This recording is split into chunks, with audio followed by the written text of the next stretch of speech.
Hello, welcome once again to Cave of the Cross Apologetics, where we figure out why there's evil in this world, and we have our answer. That's right. Check back 2 episodes, or 4 episodes. And so what we're doing is, of course, going through the, Scott Christensen's book, What About Evil? And we are kind of hitting the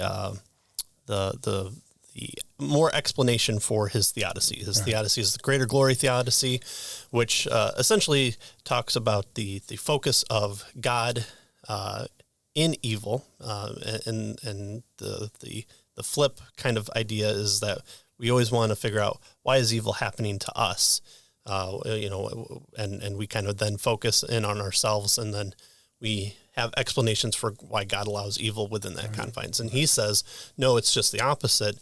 Is God's at the center of the story, and ultimately his glory is the primal focus for not just evil, but creation, the Incarnation, all these things. And so we looked at a great chapter on the Incarnation, and now we look at kind of the second part of the Incarnation after the birth, the death. And so that's what we're doing. So so this one is on the suffering. Yeah, we're suffering the Redeemer in this, and so we're looking at why. Or maybe the Redeemer is suffering. Yeah. And so we start out in chapter 15 here. One cannot speak of the problem with evil without speaking to the matter of divine suffering. Why does God have to suffer? Why is that a necessary component to the story? Was that even necessary to begin with? This is especially true with the Felix Culpa theodicy advocated here. In order to penetrate what transpires at the heart of the unique work of the redemption achieved by the incarnate God, we must take a deeper look into the inner life and the suffering that he had to endure. And to think that this is a short chapter, I of course understood it fully. No, I had to read it twice because there's a lot here. There's a lot to unpack, and if you don't get it the first time, it just means we got to read more books. We got to understand the implications for our beliefs, and not just kind of the easy answers we might want. Oh, Jesus suffered, died. That's a nice story, but there are implications to what that might mean. And luckily enough, 400 years after Christ's death, the councils helped us out a lot, and they worked through a lot of these issues for us. And they didn't have TV or Twitter or any of the things to distract themselves. So they could spend time doing that, right? They had nothing else to do but eat and survive and try not to get killed by the common cold and all that stuff. So Christensen tells us that the Redeemer revealed in the pages of Scripture is shaped by the picture of the suffering servant that's so powerfully brought out in Isaiah, chapters 52 and 53. Yeah. He says the enigmatic portrait of the coming Messiah as one who underwent incomprehensible terrors on behalf of the redeemed is essential, he says, to his greater glory theodicy. I'll see if I have to find the video, and I'll try and link it here. But I've seen Christians go to Israel in the heart and read people this Isaiah passage to Jewish people, and they go, what do you think about that? And the idea is, well, I've never heard that before. Is that like from a Christian, a quote? Yeah. They go, no, that's actually from your scriptures. It's in Isaiah, and it's kind of an interesting lead off to that. So the importance of that Isaiah passage, especially at a time and a place where crucifixion isn't happening, the details of it are quite matching with that topological perspective on prophecy. Yeah. All right. So, did God die? Wow. This is a fun question. This is a fun question that the Muslim apologists kind of try and trap, and we've beat us over the head with. Maybe seen videos of that is stopping people. Can God die? Well, in your understanding, then Jesus cannot be God, or then God can die. Which one is it? Come on. Well, Jesus did not cease being God in his incarnation or his work of the redemption of the cross. His divine nature is inextricably joined to the human nature in one person. The ineffable deity condescends to life on the earthly plane. He kind of allows himself to be subject to it, and to know and to experience the lowly conditions of humanity, including our suffering. So notice the first thing he wants us to understand here is that the incarnation, right? Jesus became man.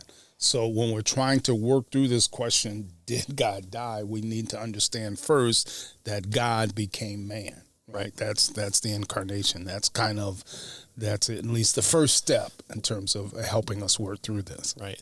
And this lowly condition, this kind of normalcy, we were just reading yesterday for our family devotions in Matthew 13 about Jesus going back to his hometown and going to the synagogue and teaching in these profound ways, so much so that people acknowledge the profundity of what he's saying and kind of the truth of it, but they go, don't we know this person's family? He's just a carpenter's son. Yeah. He can't speak of these things. And so their unbelief led him to by his choice, not perform any miracles. And he again, a fulfillment of prophecy even there, where the prophets welcomed everywhere else except in his own hometown.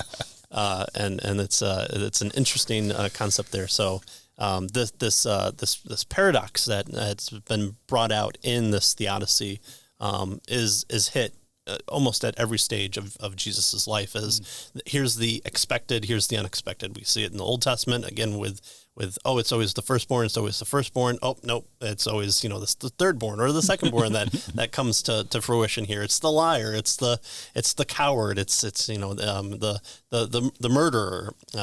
These are the ones that are lifted up, even within the scope of Jesus's own family tree. The two women that are mentioned there shouldn't even be there, including a former prostitute herself. Right. Rahab. And so it's just in one of our episodes, I made a short clip where I said the kind of the unusual is usual, as we usually should expect it from a transcendent God. Exactly. And so that's what we see here in this kind of two the 2 in 1 of Christ's incarnation, and to devalue one is to devalue both of them. And so that's where the hard part comes in, because it's such a unique concept. It's such a unique moment that you can't really draw parallels to. You can kind of say, it's the whole, how do you explain the Trinity? Oh, it's an egg thing. Yeah, as long as you say, all analogies break down, and here's the one few times where it, it kind of hits on the truth. But the Trinity is an egg thing. Yeah. Yeah. Okay. Yeah. The shell, the yolk, and the white stuff. I don't know. So yeah. Fried, boiled. Yeah. Yeah. Okay. You can have it many ways. That's what Jesus said. Yeah. But to save us from suffering, he had to suffer. Okay. Did he? Okay. To rescue us from the death, the second person of the Trinity had to die. How can this be? Does God suffer? Surely the divine being cannot die. And that's absolutely true. Yeah. Yeah. And so, we have this doctrine of the divine impassibility, right?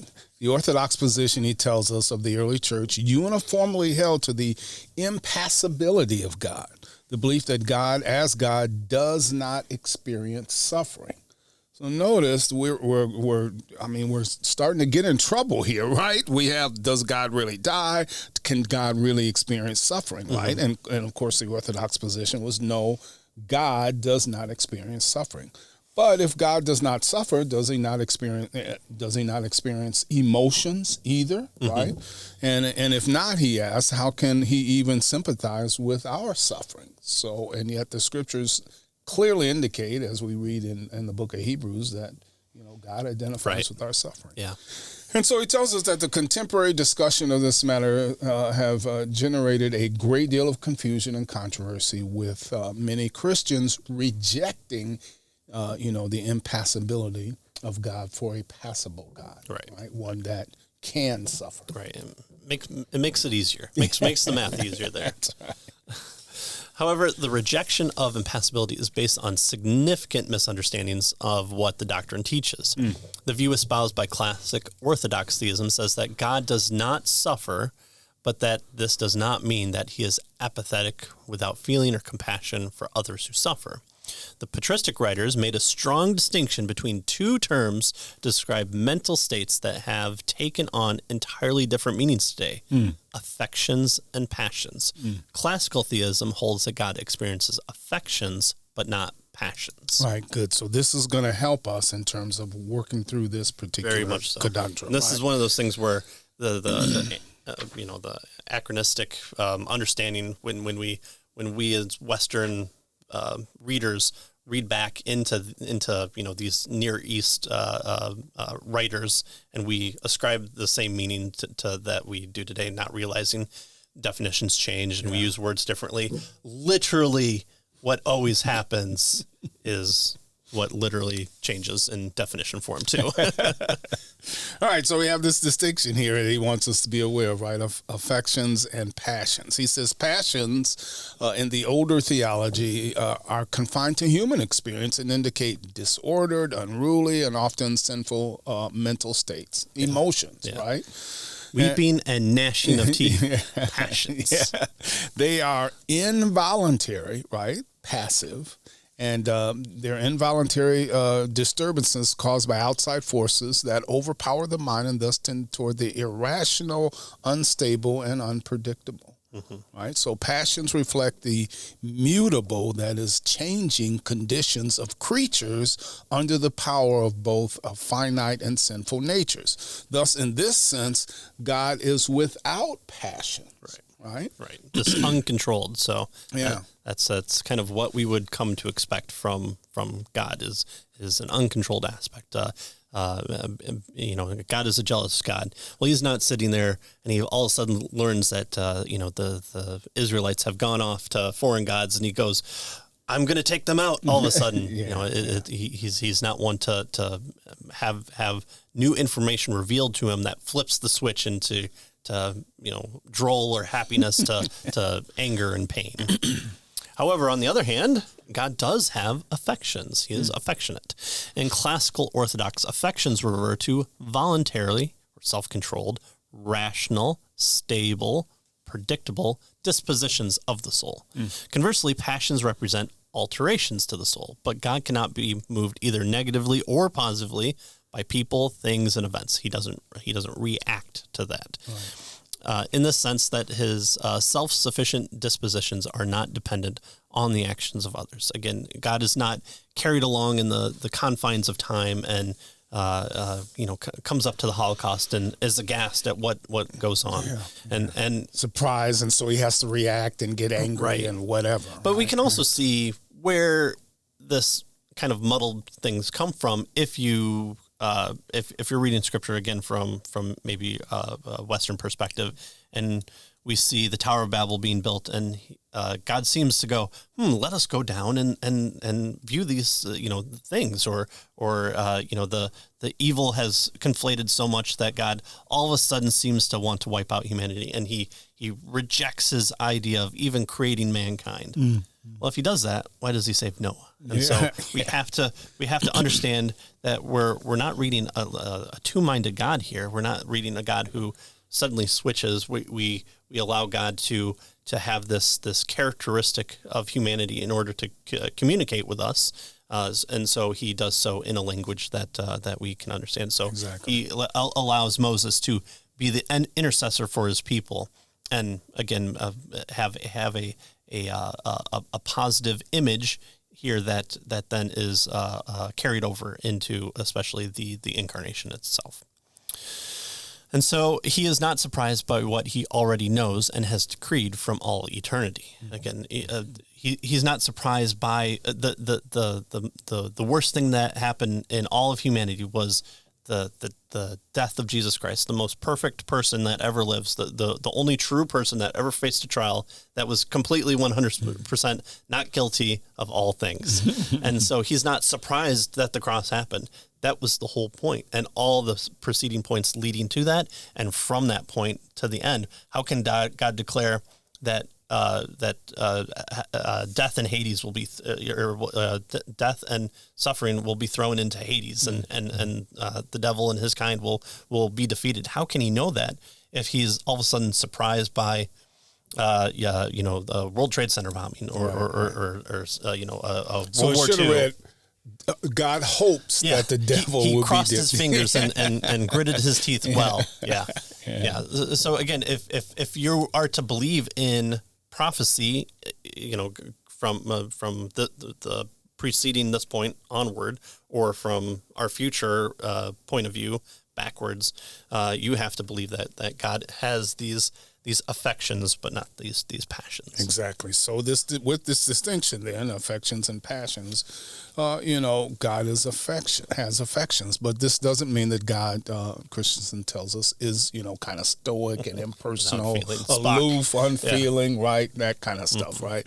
Rather, it means that the mental states of God, that is the intrinsic to his internal Trinitarian being, right, are perfect and perfectly poised. Right. Thus, God's temporal responses to actions are appropriately and precisely measured and known from all eternity, having proceeded from his eternal nature and what he has decreed. So when Scripture speaks of God's responses of love or hate, compassion or anger, joy or grief, and so forth, these reflect, Christensen tells us, his eternal, incorruptible, righteous character.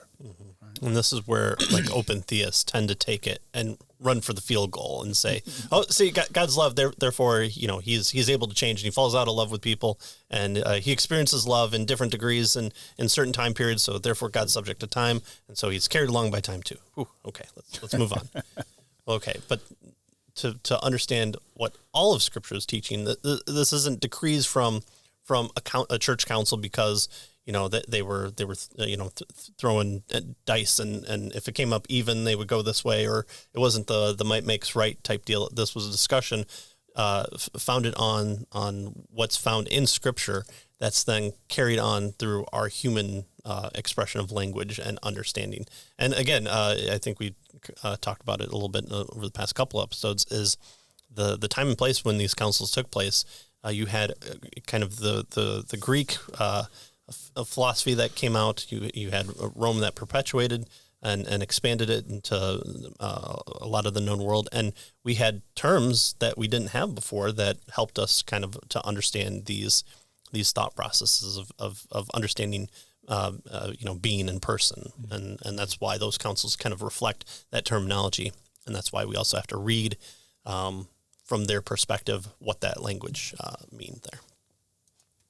So furthermore, God's affections are unique in relation to human beings.